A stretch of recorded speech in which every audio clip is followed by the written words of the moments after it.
Oi, bom dia, tudo bem? ¿Cómo van vocês? ¿Cómo están, chicos? Bienvenidos a la segunda parte.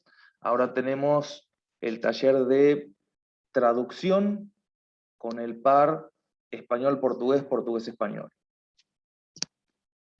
Espero que les haya gustado la presentación de la profe Irma. ¿Sí? Ahora me toca a mí. Para los que no me conocen, mi nombre es Luciano Pereira, soy traductor de portugués, soy diplomado en portugués también. Tengo acá colegas traductores de portugués.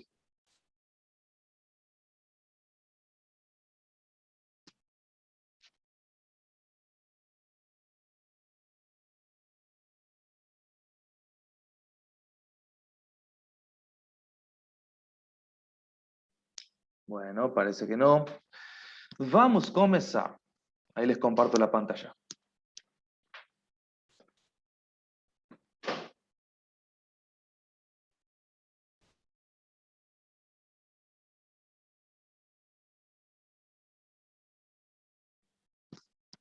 Bien, nuestro taller se llama Las dificultades en la traducción español-portugués y viceversa. ¿Sí?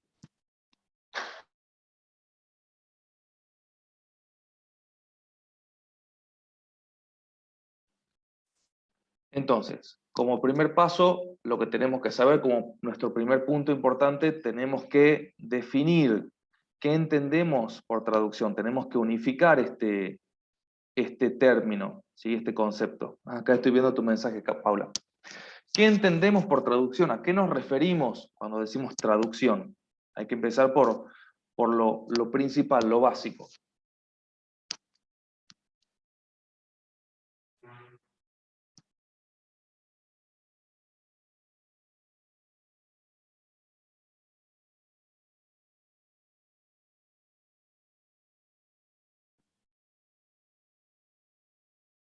Bueno, no están muy participativos hoy. Entonces, vamos a armar una definición de traducción, ¿sí? En primer lugar, podemos decir que la traducción, ¿qué es? Una actividad, un acto, ¿sí?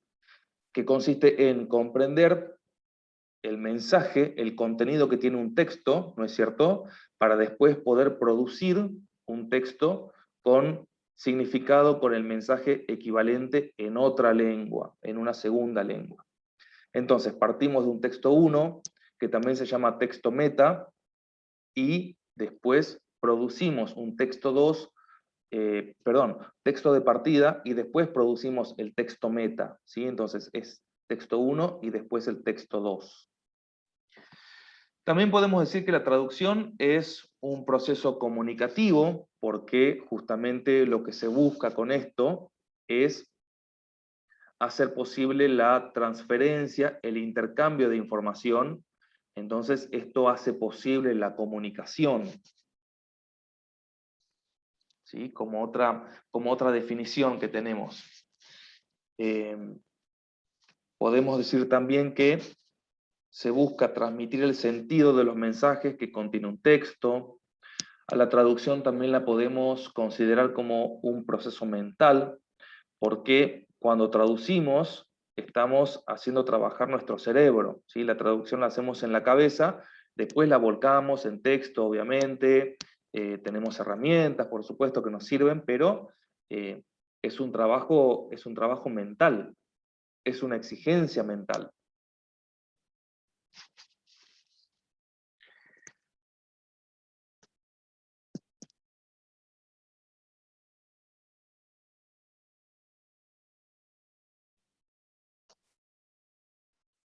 En este proceso, en este procedimiento, ¿sí?, que llamamos traducción, interviene un personaje que es muy importante, que es el traductor.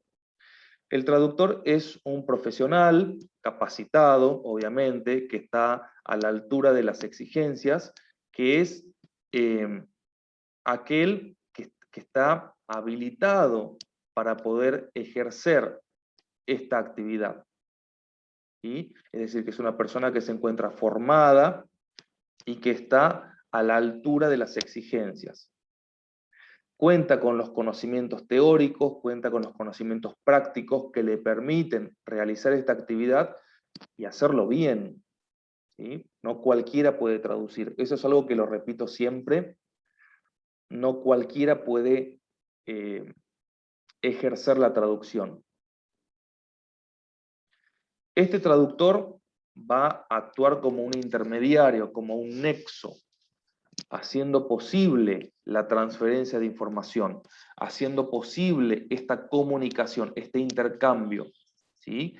Recuerden que es un intercambio que tenemos entre dos lenguas que no se están pudiendo entender por la barrera lingüística, no les está permitiendo comunicarse. Entonces, ahí es donde entra el traductor y hace posible esa comunicación. ¿Ok? Otra cosita también muy importante con respecto al traductor es que los traductores trabajamos con pares de idiomas. Si yo soy traductor de portugués, el par de idiomas con el que yo trabajo es portugués-español, español-portugués. ¿Sí? Un traductor de alemán trabaja con un par alemán-español, español-alemán. ¿Entienden cómo funciona? Bien. Ahora vamos con el segundo punto. Los aspectos del portugués y los aspectos del alemán, porque vamos a trabajar con este par de idiomas. Entonces tenemos que tener en cuenta, bueno, cómo son estas dos lenguas, estos dos idiomas con los que estoy trabajando, por qué se caracterizan, qué presentan, ¿sí? El portugués y el español son dos lenguas que pertenecen, vamos a decir, a la misma familia, son lenguas romances, ¿sí? Ambas provienen del latín, pero así como tienen similitudes, también tienen muchas diferencias. Por un lado, vamos a empezar por el español o castellano, ¿sí? Decimos que es una lengua romance procedente del latín, es la segunda lengua del mundo por el número de hablantes nativos, aproximadamente 470 millones.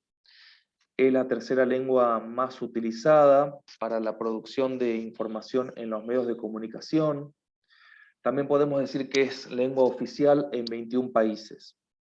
Y por otro lado, como contraparte, con respecto al portugués, podemos decir que es una lengua romance también, flexiva, procedente del galaico portugués.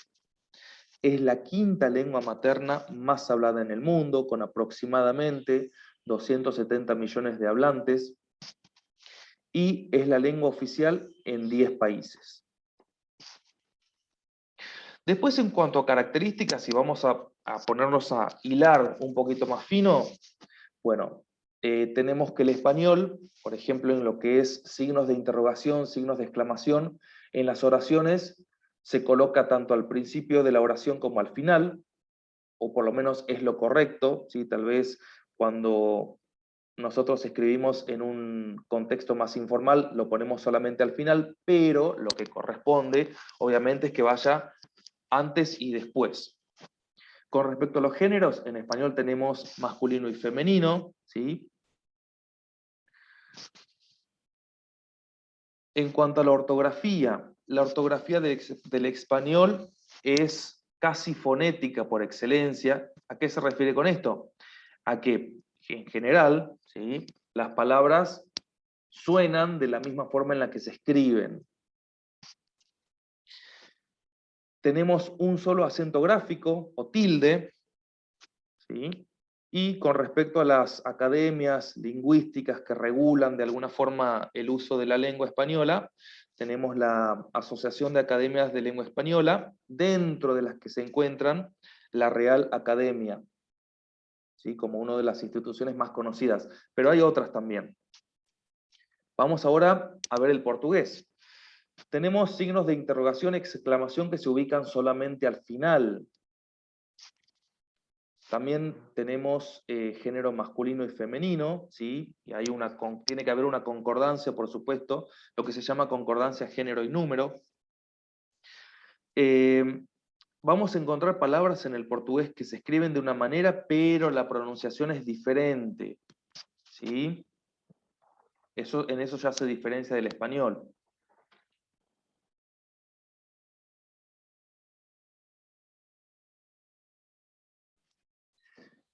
Y con respecto a la acentuación, esto es un punto muy importante, tenemos un sistema de acentuación diferente si lo comparamos con el español, porque tenemos 3 acentos gráficos y un acento fonético, es decir que tenemos 4 en total. Recuerden que en español solamente tenemos 1.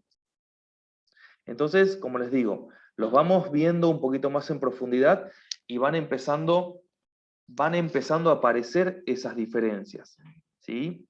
Recuerden que el español y el portugués a simple vista son similares, parecen que son iguales, pero en realidad no lo son. De a poquito, a medida que vamos hilando más fino, van a ir apareciendo estas diferencias.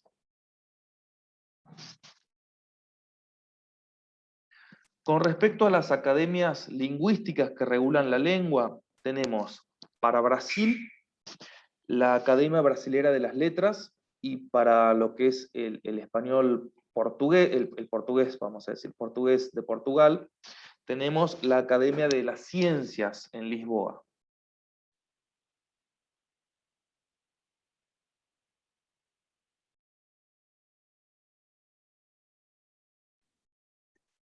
Vamos a ver ahora un poquito más en profundidad cuáles son las diferencias y similitudes que hay entre ambas, ¿sí? Porque, como les digo, a simple vista son parecidas, muchas veces incluso se subestima, ¿no es cierto? Se dice, no, pero portugués es fácil porque es parecido, y después vemos, a medida que vamos avanzando, que no es tan así. Entonces, al principio dijimos que son lenguas que pertenecen a la misma familia, que son lenguas que están estrechamente relacionadas, pero cuidado porque aparecen muchas diferencias. Por ejemplo, si hablamos del vocabulario,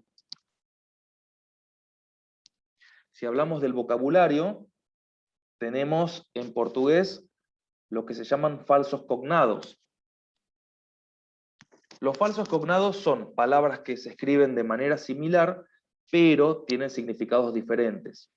Y son muy peligrosos, porque justamente si nos confiamos en esos falsos cognados, ¿sí?, pueden causar confusión, podemos cometer errores en la traducción. Por ejemplo, un falso cognado que es muy, muy común. Cuando decimos en portugués, sobrenome, que no significa sobrenombre, significa apellido. Y esa es una de las palabras, vamos a decir, básicas, una de las primeras palabras que aprendemos porque están relacionadas con lo que es información personal.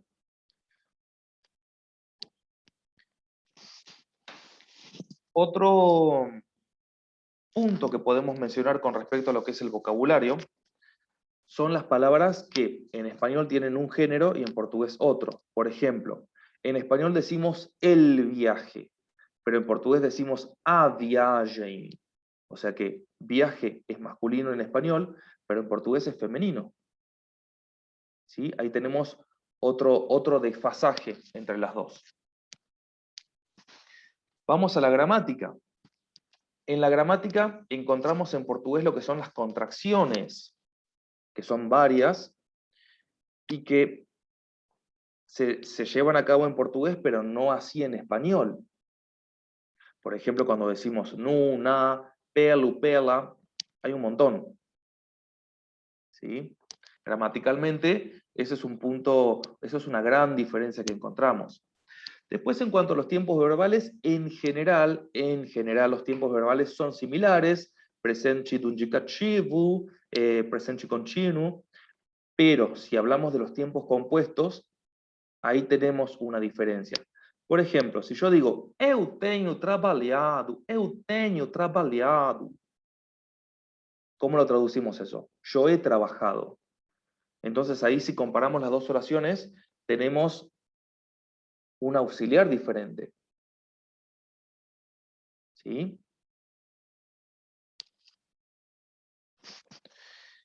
Después, algunos verbos, ¿sí?, se escriben diferente. Por ejemplo, el verbo escribir, en español, que en portugués es escrever, ¿sí?, con B corta y con E.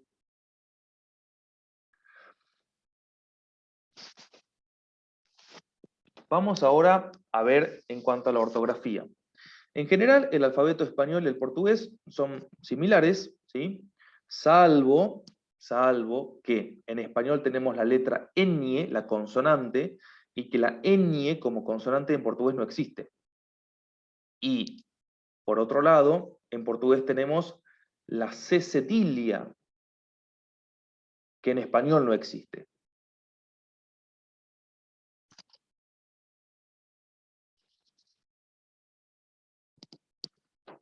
Tenemos palabras que tal vez se escriben con una ligera diferencia, las podemos obviamente ubicar. Por ejemplo, si yo les digo hermano, irmão, se escriben diferente, pero uno al leerlo se da cuenta, entiende a lo que se refiere, ¿sí? Y luego tenemos en cuanto a los aspectos de la fonética, y ahí sí entramos en un terreno un poquito más complejo, porque uno de los puntos en los que se diferencia de una manera fuerte el portugués en el español es en la fonética, en la pronunciación, ¿sí? En portugués tenemos sonidos que en español no existen. Los sonidos nasales, por ejemplo, si yo digo irmão, chimarrão, ¿sí? Que en español no los usamos, no los tenemos. Otro sonido que tal vez genera conflicto es la R, ¿sí? Si yo les digo carro, carro, ¿cómo hago sonar esa R? La tengo que hacer sonar con la garganta. Y en español no hacemos ese sonido. Que lo mismo a un brasilero que tiene que decir perro, por ejemplo, le cuesta un montón generar ese sonido. Porque son sonidos que que no están acostumbrados, que no estamos acostumbrados a producirlos. Hasta acá, chicos, ¿alguna duda, alguna consulta?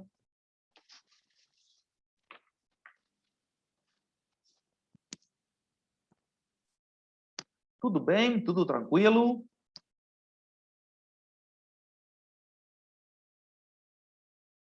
Bueno, sigamos. Ahora vamos a tocar el tema de las dificultades. Como les dije al principio, estamos trabajando con un par de lenguas que son a simple vista parecidas, a simple vista que son similares, pero si empezamos a estudiarlas en profundidad, vamos a ver que surgen diferencias bastante grandes, bastante importantes. Entonces, no debemos confiarnos, ¿sí? Porque esas similitudes a simple vista son muy engañosas. Como dificultades, lo primero que aparece son los falsos cognados, ¿sí? Habíamos dicho que son palabras que se escriben de manera similar, pero tienen significados diferentes.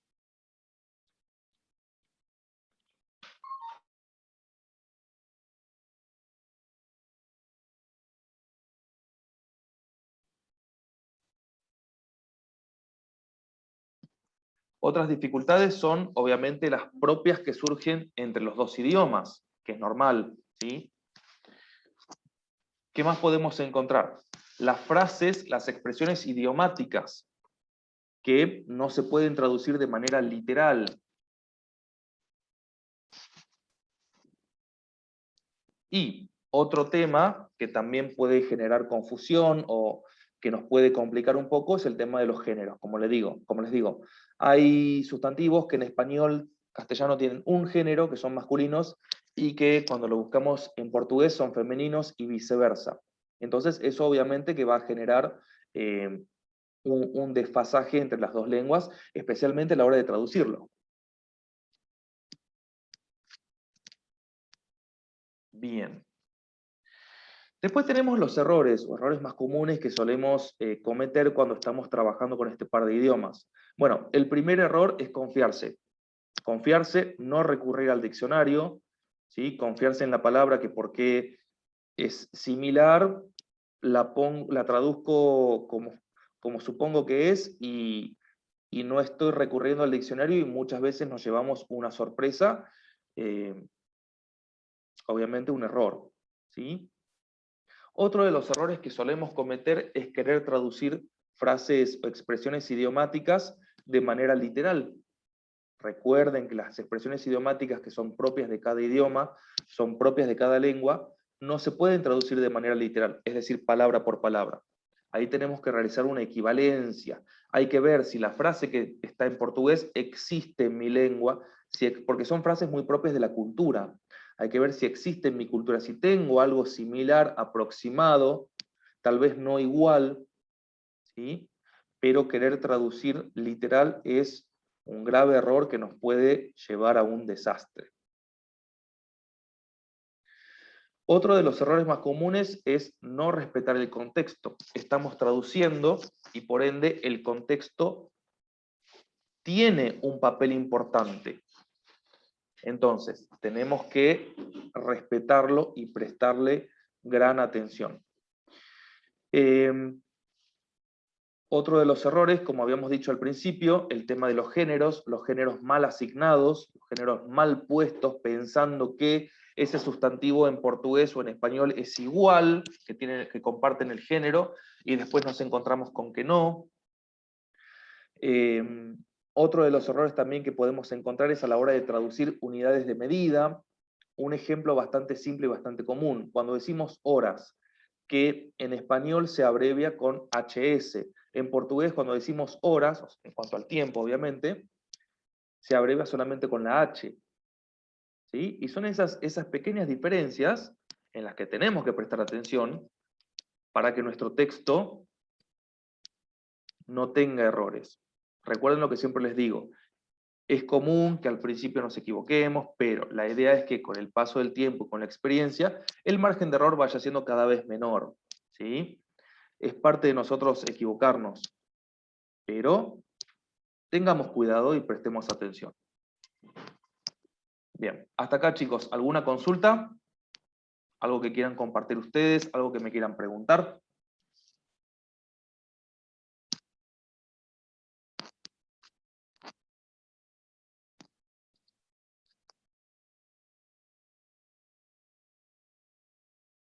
Bueno, activen sus micrófonos porque los voy a hacer laburar ahora. Vamos a ver una breve actividad bien chiquitita, simple, ¿sí? Pero vamos traduzir algunas frases. Paula, por favor, ponete el micrófono, vas a trabajar conmigo. Vos que sos colega. Bueno, listo. Muito bem, menina. Então, acá tenemos algunas expresiones, algunas frases, ¿sí? Donde justamente yo las puse, son sueltas. Yo las puse justamente para que veamos esa diferencia entre los dos idiomas, para que queden en evidencia. Por exemplo, menina, você pode ler a segunda frase no ano próximo?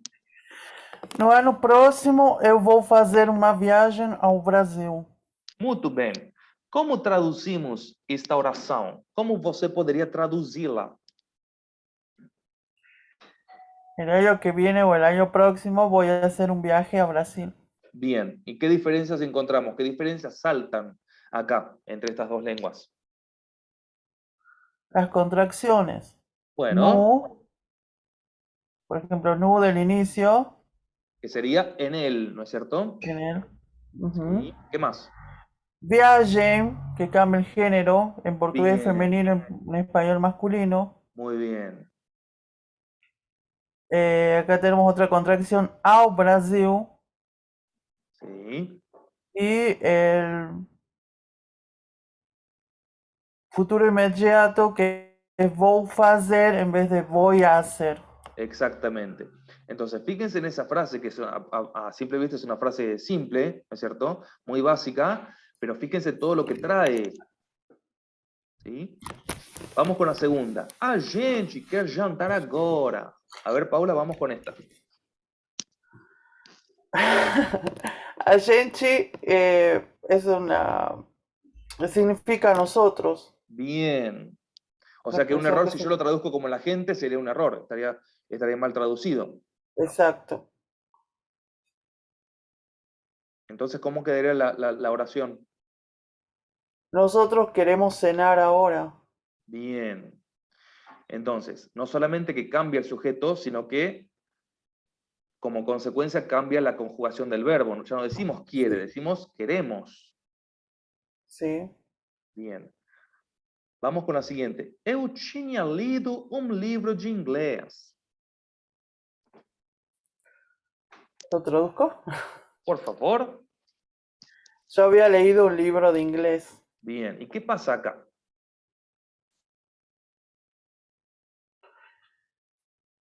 El tiempo verbal tinha lido, había leído. Se usa el Bien. verbo ter en vez del haber. Exacto. Entonces tenemos diferente auxiliar. Eso es lo que yo decía, los tiempos compuestos. Cuidado. El auxiliar en portugués es ter, el auxiliar en español es haber. ¿Qué pasa con la palabra livro? En portugués es con B corta y en español con B larga. Muy bien. Muy bien. A ver, vamos a hacer ahora. O namorado de Josiane. Esa quiero que leas. ¿La leo? Por favor, lea. O namorado de Josiane é jogador de futebol. Ela é uma Maria chuteira. O que é isso? No sé qué María chuteira, pero me suena botinera. Bien. Entonces, mira lo que es eso. Ahí tenemos una expresión idiomática, ¿sí? Ujú. Vamos a traducirla entonces. Vamos a traducir las dos. ¿Cómo quedaría? El novio de Josiane es jugador de fútbol, ella es una botinera. Bien. Entonces, namorado, ya empezamos por ahí, no significa enamorado, significa novio, No. ¿sí? Y después la segunda oración tiene una expresión idiomática, ¿sí? Si decimos en Argentina botinera, también es un término muy, vamos a decir, coloquial, muy de la cultura de acá. Tal vez en otro país de habla hispana no se dice de la misma manera. Bueno, en Brasil pasa lo mismo. Maria chuteira es el término que se utiliza, ¿sí? Bien. Perfecto. Hagamos la última. A ver, la de encontré. Encontré un niño con dos passarinhos. Bien. Y que tenemos acá un falso cognado, me parece a mí. Sí. ¿Cuál sería? La palabra niño, que en portugués significa nido. Bien, bien. Entonces, niño, ¿sí? No es niño de español, es un nido. Ahí por el contexto también nos ayuda, con dos pasariños, o sea, es un nido con dos pajaritos. Pajaritos. Sí. ¿Sí? Bien, ok. Muito obrigado, colega, por sua participação. De nada. Bien, ok chicos, con eso estaríamos terminando nuestro taller. Traté de hacerlo breve, bien resumido. Espero que les haya sido de utilidad y me gustaría obviamente que podamos hacer una continuidad, una continuación de esto, porque obviamente hay muchísimo para trabajar, hay mucha práctica para hacer. Yo hice un taller de traducción en general, pero se puede hacer algo más específico y con portugués hay mucho, ¿sí? Espero que les haya gustado, espero que les sea de utilidad. Les dejo mi contacto ahí, si me quieren pedir el material, yo se los mando, no hay ningún problema. Y bueno, seguimos en contacto para la próxima capacitación. Muchas gracias por haber asistido.